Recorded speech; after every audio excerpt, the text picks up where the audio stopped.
is a great opportunity to listen in on a candid conversation between two amazingly inspiring women. They are business leaders, and we are excited to have Patricia Yarrington and Cindy Bates. I think one of the things that inspired me to go into the energy industry was really the fact that every day when I was in business school, you picked up the Wall Street Journal, and every day energy was on the front page of the Wall Street Journal. And I can honestly say for 32 years that pretty much has been the case. And so it was an area that I knew was very important. It's very important for economic growth around the globe, and I thought that if I could get myself into a place that I found exciting each and every day, my career would take care of itself. Cindy, we heard from Pat that Pat gravitated to the oil and gas business because she read about it every day. What was your path to end up at Microsoft? I was actually on Wall Street, so similar to Pat, had a finance background. And I had, this was 2000, and I was just starting to get a sense, that constant voice in your head, I think, of asking, am I in the right place? Am I continuing to grow? Am I continuing to learn? I just started to get to a place where I was really opening myself up to what might be possible. And I'd actually mentioned to someone from my network, a business school, and a week later I got a call from a headhunter that said Microsoft is looking for someone to join their corporate development group leading M&A and investments. I was at Merrill Lynch at the time doing M&A and investments. I didn't know the first thing about technology. I must say, when I heard the word server, I thought, well, that's the person who brings my lobster bisque to me at the restaurant. I had no idea that it was something to do with hardware in a data center. And so I was intrigued by this and shocked all my friends in Manhattan, first of all, that anyone would ever leave Manhattan, and took the role at Microsoft in the M&A group and evolved into finance, to marketing, and now sales and marketing. Very early on in my career at Chevron, I was working, and literally very early on, within the first 2 years, I was working on a particular project that happened to be interfacing with the CFO at the time. And he was asking me to do something that I thought was really well beyond my capabilities, not only for my knowledge in the company, but he needed me to go influence some people outside the company to see things a certain way. And I think he could see on my face a little bit of hesitation. And he said to me, and this has ruled my career, he said, Pat, let me tell you, every time I ask you to go into a room, I expect you to hold your own. If I didn't think you could hold your own, I wouldn't be asking you to take on the assignment. You are just as capable, you are just as competent as anybody else who's in that room. Think of yourself as a leader no matter where you are in an organization.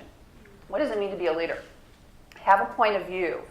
Think of yourself as inspiring people in any conversation that you are having. Cindy talked about, having to be good at what you do, so being productive and the hard work that goes into that. She talked about feeling yourself as a leader, seeing yourself as a leader, and I talked about having to have your voice heard. I think she talked an awful lot about important people in her life, mentors or sponsors who saw her as being able to do something more than maybe she saw herself as being able to do. I had that same sort of experience. So I think there's an awful lot of commonality there. Pat, you had mentioned that you kind of knew that you wanted one career and that you hadn't made a particular decision to say, I'm going to go for that C-suite, I'm going to go for that CFO position. In today's world, and when you mentor those that are coming up behind you, do you give them that same advice to just be flexible, or do you think that now we need to have a bit more of a direction or a specific end game in sight? I think it's always great to have ambition and to think that you can do better and to absolutely try to reach your ultimate potential. But you cannot look at that and forget about what you're doing in the day-to-day. The day-to-day is what's going to get you to that ultimate potential, so it needs to be seat in the chair, head down, doing the very best work that you know how, while having a broader view of what sort of skills do I need, what sort of opportunities do I need to take advantage of down the line. I think that quest to always be learning, curiosity and curiosity about the world, the globalization, how business works. I'm an avid reader. I read, and actually I'm very old-fashioned because I set aside an hour every morning to read the old-fashioned newspaper, the Seattle Times, New York Times, the Wall Street Journal. But that sense of curiosity certainly is part of it. When you ask men and women what the reasons for their success are, men say, I'm awesome. Of course, it's me. And women say, it was luck. It was my team. It was everybody else except me. And so the very important message, I think, that's coming from Pat is, and from Cindy, I am a leader. If you're asked to do it, you can assert yourself. Don't let those professors turn just to the men. Assert yourself and say, hey, I have something to say here. Obviously have the goods to deliver. When you think of some great leaders that you worked for or know of, what is it that makes them great? I think it's establishing the vision and making it clear that you know which hill you're supposed to take and over what time period you're taking the hill. Being very clear about what your piece of taking that hill is, and then getting out of the way and letting you do what you do.